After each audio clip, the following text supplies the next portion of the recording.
ایک گاؤں میں علی اپنی بڑی بہن کے ساتھ رہتا تھا۔ وہ اپنی بڑی بہن سے بڑا پیار کرتا تھا۔ وہ اس کے ساتھ پورا دن گزارتا، پڑھائی لکھائی کرتا، اس سے باتیں سنتا، اس سے طرح طرح کی کہانیاں سنتا، اس کے ساتھ پورا دن کھیلتا۔ لیکن اس کی بڑی بہن کی ایک جگہ پہ شادی طے ہو گئی۔ ایک دن وہ لڑکا اس سے ملنے آیا، دونوں میں آپس میں محبت ہو گئی اور انہوں نے سوچا کہ ہاں اب ہمیں شادی کر لینی چاہیے۔ تو اسی طرح ان کی ایک دن تاریخ طے پا گئی جس تاریخ پہ انہوں نے آپس میں شادی کر لی۔ اب شادی میں پورا گاؤں انوائٹڈ تھا اور سبھی بہت ہی زیادہ خوش تھے اور ایک دوسرے کو مبارکباد دے رہے تھے۔ لیکن اسی شادی میں علی بہت ہی ناراض تھا، کیونکہ اسے غصہ تھا کہ اب اس کی بڑی بہن وہاں سے چلی جائے گی، وہ اس کے ساتھ نہیں رہے گی۔ لیکن بہن نے کیونکہ اپنے اکلوتے بھائی کو ساتھ لے کر جانا مناسب سمجھا، تو بہن اپنے بھائی کو ساتھ لے کر شادی کے بعد چلی گئی اور وہ ہنسی خوشی رہنے لگے۔ ادھر اس کے دولہے کی بھی ایک چھوٹی بہن تھی۔ اس نے علی سے دوستی کرنے کی کوشش کی۔ اس نے اپنا نام بتایا کہ میرا نام یاسمین ہے، کیا تم مجھ سے دوستی کرو گے؟ لیکن علی نے منع کر دیا۔ تو یاسمین نے کہا کہ تم ایسا کرو، شام کو میرے ساتھ آنا، ہم پلے لینڈ میں جائیں گے اور کھیلیں گے۔ تو شام کو علی اپنے کمرے میں بیٹھا ایک کتاب پڑھ رہا تھا کہ اس نے سوچا کہ مجھے شام کی تو دعوت دی گئی ہے۔ پہلے اس نے منع کر دیا کہ میں نہیں جاؤں گا، بعد میں اس نے فیصلہ کیا کہ مجھے جانا چاہیے۔ وہ اپنے کمرے سے باہر نکلا، اس نے یاسمین کے کمرے کی طرف جانا شروع کیا کہ راستے میں اسے یاسمین مل گئی۔ یاسمین نے کہا میں تمہاری ہی طرف آ رہی تھی، آؤ چلتے ہیں میرے کمرے کی طرف، وہاں پر جا کر ہم کھیلیں گے، میرے پاس بہت ہی زیادہ کھلونے ہیں۔ علی نے کمرے میں جا کے دیکھا، وہ بہت ہی زیادہ حیران ہو گیا۔ کمرے میں بہت ہی زیادہ کھلونے تھے۔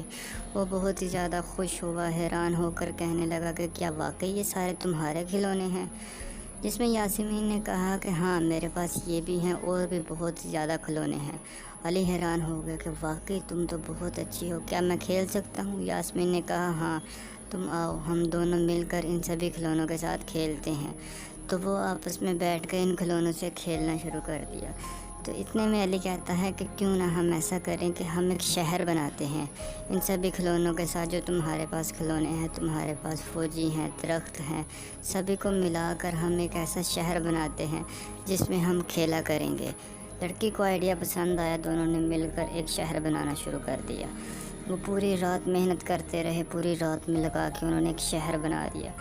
یہ شہر بننا ہی تھا کہ اتنے میں کہیں آواز کھڑکھڑاہٹ ہوئی۔ انہوں نے دیکھا کہ ان کی نرس جو ان کی آیا رکھی گئی تھی وہ وہاں پر آ گئی۔ اس نے کہا کہ تم ابھی تک جاگ رہے ہو، چلو سو جاؤ، اور یہ تم سب جو کر رہے ہو یہ بند کرو، ورنہ تمہارے پیرنٹس کے آنے پہ میں تمہاری شکایت کروں گی، پیرنٹس کے آنے پر تمہاری شکایت کروں گی۔ وہ بہت ہی زیادہ غصے میں تھی۔ اس نے کہا کہ تم یہاں پر اتنی رات کو بغیر بتائے کیا کر رہے ہو؟ بچوں نے کہا ٹھیک ہے کوئی بات نہیں، ہمیں معاف کر دو، ہماری غلطی ہو گئی۔ تو اس عورت نے کہا کہ نہیں، میں تمہارا یہ جو سارا شہر بنایا ہوا ہے یہ سارا توڑ دوں گی، ورنہ جا کر سو جاؤ۔ لڑکے نے کہا کہ نہیں میڈم پلیز آپ ایسا نہ کریں، ہمارے شہر کو مت توڑیں، ہم نے بڑی محنت سے بنایا ہے اور میں اسے اپنی بہن کو دکھانا چاہتا ہوں۔ وہ یہ کہہ کر چلے گئے۔ اب وہ اپنے کمرے میں بیٹھے سوچ رہے تھے کہیں واقعی یہ ہمارے شہر کو توڑ نہ دے، تو ایسا کرتے ہیں کہ ہم آخری دفعہ اسے دیکھ لیتے ہیں۔ یہ کہہ کر وہ اس کمرے کی طرف بڑھ جہاں پر انہوں نے وہ شہر بنایا تھا اور وہ اسے جا کر دیکھنے لگے۔ وہ بہت ہی زیادہ پریشان تھے اور اسے دیکھ رہے تھے کہ ایک ایسا ہوا کہ علی کی آنکھ سے آنسو نکلے اور وہ آنسو جا کر اس شہر کی زمین پر پڑے اور ایک میجک ہو گیا۔ وہ اچانک کسی دوسری دنیا میں چلے گئے۔ انہوں نے دیکھا کہ ہم ایک اچانک ہی نئی دنیا میں آ گئے ہیں جہاں ہر طرف ہریالی ہی ہریالی ہے، سبز گھاس ہے، ہنستے مسکراتے پرندے ہیں۔ وہ بہت ہی زیادہ حیران ہوئے، انہیں اپنے سامنے ایک سیڑھی نظر آئی۔ انہیں کچھ بھی سمجھ نہ آیا تو انہوں نے اسی سیڑھی پر چڑھنا شروع کر دیا۔ وہ کافی عرصہ چڑھتے رہے، بڑی دیر چڑھتے رہے، لیکن کچھ بھی وہ سیڑھی ختم ہی نہیں ہو رہی تھی۔ وہ پھر آخر کار چڑھتے چڑھتے ایک منزل پر پہنچے۔ وہ وہاں پر جا کر پہنچے، انہوں نے دیکھا کہ اس کے اندر ایک شخص بیٹھا ہوا ہے اور کچھ لکھ رہا ہے۔ وہ شخص کے پاس آئے، انہوں نے پوچھا کہ سر آپ کون ہیں اور ہم اس دنیا میں کیسے آ گئے، یہ کون سی جگہ ہے؟ وہ بڑے پریشان تھے، آپس میں سوال کر رہے تھے کہ یہ شخص کون ہے۔ اتنے میں اس شخص نے انہیں دیکھ لیا اور ان کا سوال کا جواب دیتے ہوئے کہا کہ تم ایک میجک لینڈ میں آ گئے ہو، وہ شہر جو تم نے بنایا تھا وہ تمہارے خوابوں سے حقیقت میں بن گیا ہے۔ بعض اوقات ایسا ہوتا ہے کہ انسان کی آنکھوں سے نکلنے والے آنسوں سے جادو ہوتا ہے، اور وہ اسی جادو کی وجہ سے تم اس شہر میں آ گئے ہو۔ وہ دونوں بہت پریشان ہوئے اور پھر کہنے لگے واقعی کہ ہم اپنے بنائے ہوئے شہر میں آ گئے ہیں؟ تو شخص نے بتایا ہاں، اب یہاں سے واپس جانے کا صرف ایک ہی طریقہ ہے کہ تم ایسا کرو، یہاں پر ایک جزیرہ ہے، اس لوگوں کی مدد کرو جو اس جزیرے میں رہتے ہیں، تبھی تم واپس جا سکو گے، ورنہ تم واپس نہیں جا سکو گے۔ تو یہ کہہ کر وہ وہاں سے چل دیے اور انہوں نے سوچا کہ ہم اس جزیرے کے لوگوں کی مدد کرتے ہیں۔ تو وہ جزیرے کے لیڈر رضوان سے ملے۔ رضوان وہاں کا لیڈر تھا اور وہ اسے لے کر وہاں سے چل دیا۔ رضوان اور علی آپس میں بیٹھے بات کرنے لگے کہ کیا ہوا تمہارے ساتھ مسئلہ؟ تو رضوان نے کہا کہ ہمارے ہاں پر ایک ایسا طوفان آتا ہے جو ہمارا سارا شہر تباہ کر دیتا ہے۔ رضوان اپنی ساری یہ سٹوری سنا رہا۔ اتنے میں وہ اس دعوت پر پہنچے جو ان کے اعزاز میں دی گئی تھی۔ وہاں پر پورے شہر سے لوگ آئے ہوئے تھے اور وہ طرح طرح کے کھانے کھا رہے تھے۔ پھر وہاں پر علی اور یاسمین کے لیے الگ سے کھانا لگوایا گیا۔ انہوں نے بھرپیٹ کھانا کھایا اور بہت ہی لطف اندوز ہوئے۔ پھر رات کو رضوان میں انہیں بیٹھے اپنے شہر کی کہانی سنا رہا تھا کہ ہمارے ساتھ بہت ہی بڑا مسئلہ ہے، ہمارے یہاں پہ سمندر بہت ہی شہر کو تباہ کر دیتا ہے اور بہت ہی زیادہ نقصان کرتا ہے، اور ہمارے پاس یہاں پر ہنسنے کا کوئی حل بھی نہیں ہے۔ تو رضوان نے کہا کہ تم ہماری مدد کرو۔ وہ اگلے دن دونوں پہنچ گئے ساحل سمندر۔ انہوں نے جا کر دیکھا کہ سمندر کس طرح سے اٹھتا ہے۔ وہ بڑا عرصہ وہاں پر انتظار کرنے لگے لیکن کچھ بھی نہ ہوا، سمندر ذرا بھی نہیں اٹھا۔ وہ دن رات وہاں پر رہتے لیکن کچھ بھی نہ ہوا۔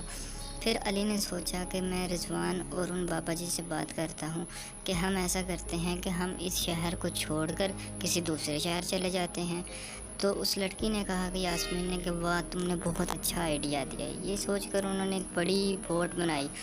اس بوٹ کے اندر ہم نے سارے کے سارے شہر والوں کو شامل کیا اور سمندر میں لے کر چل پڑے۔ اب قبرے عرصے تک چلتے چلتے انہیں کوئی جگہ نہ ملے گا کس جگہ پر سوچے۔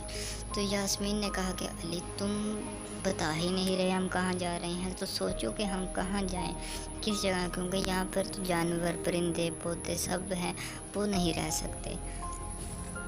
تو علی نے سوچا کہ ہاں، میں اپنی بہن کے ساتھ ایک گھر بنایا کرتا تھا، تو ہماری امیجنیشن میں ہم اس گھر میں جا سکتے ہیں۔ تو علی نے یہ تصور دیا کہ ٹھیک ہے، ہم وہاں پہ چلتے ہیں۔ علی نے اس طوطے سے کہا کہ تم جاؤ اور ڈھونڈو وہ شہر کہاں پر ہے۔ طوطے نے وہ شہر ڈھونڈا اور آ کر علی کو بتایا۔ علی بہت ہی زیادہ خوش ہوا کہ اچھا ہوا تم نے وہ شہر ڈھونڈ لیا، کیونکہ وہاں پر تو بہت ہی زیادہ کھانے کی سہولتیں ہیں، درختوں پر بہت ہی زیادہ چیزیں اگتی ہیں جنہیں ہم کھا سکتے ہیں، مٹھائیاں، بسکٹ، کوکیز اور ساری کی ساری پیسٹریز وغیرہ جھاڑیوں میں اگتی ہیں جنہیں ہم کھا سکتے ہیں۔ یہ سن کر بابا جی بھی وہاں پر آ گئے۔ تو بابا جی نے کہا کہ واہ علی، تم نے بہت اچھا کیا، ان سارے گاؤں والوں کی تم نے مدد کی، اب تم یہاں سے جا سکتے ہو۔ تو پلک جھپکتے ہی علی اور یاسمین واپس اسی جگہ پر پہنچ گئے۔ وہ بڑے پریشان تھے کہ کیا واقعی ہم اس جگہ پر خواب میں گئے تھے؟ تو وہ واپس آئے اور انہوں نے اپنے گھر والوں سے ملے اور وہ بہت ہی زیادہ خوش ہوئے۔